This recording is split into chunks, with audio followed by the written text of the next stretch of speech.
problème de la fraude est devenu comme un cancer pour le système éducatif guinéen. D'abord, la qualité de l'éducation s'est effritée depuis quelques années. Les enseignants sont très mal formés, ne sont pas motivés, et les élèves manquent d'encadrement parental, et tout le monde veut passer en classe supérieure, parfois avec la complicité des parents. Donc c'est le bon moment d'arrêter tout ça. Alors, je m'insurge contre la fraude en milieu scolaire et universitaire. Je m'insurge contre la fraude dans les examens nationaux, que ce soit l'élève complice, que ce soit l'enseignant complice, que ce soit le parent d'élève qui paye cette fraude. Et alors, mon message est tout simple.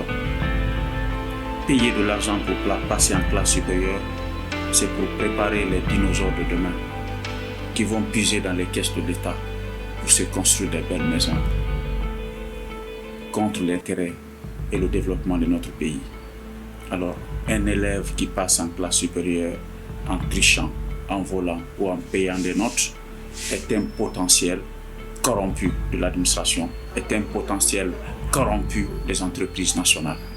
Alors, si nous voulons éradiquer la corruption dans notre pays, il va falloir commencer à l'école. L'école doit donner des enfants exemplaires. L'école doit donner des hommes de valeur. Et l'école doit briller par les valeurs supérieures et non les contre-valeurs. Donc c'est pourquoi tous les Guinéens doivent se donner les mains. Tous les intellectuels, toutes les familles, toutes les bonnes âmes de notre pays doivent se serrer les coudes pour éliminer définitivement la fraude dans les examens nationaux de notre pays. Et ceci va contribuer au renforcement de l'excellence. Et sans l'excellence, il est difficile de tirer notre pays par le haut. Il est difficile de participer avec victoire dans les compétitions nationales et internationales.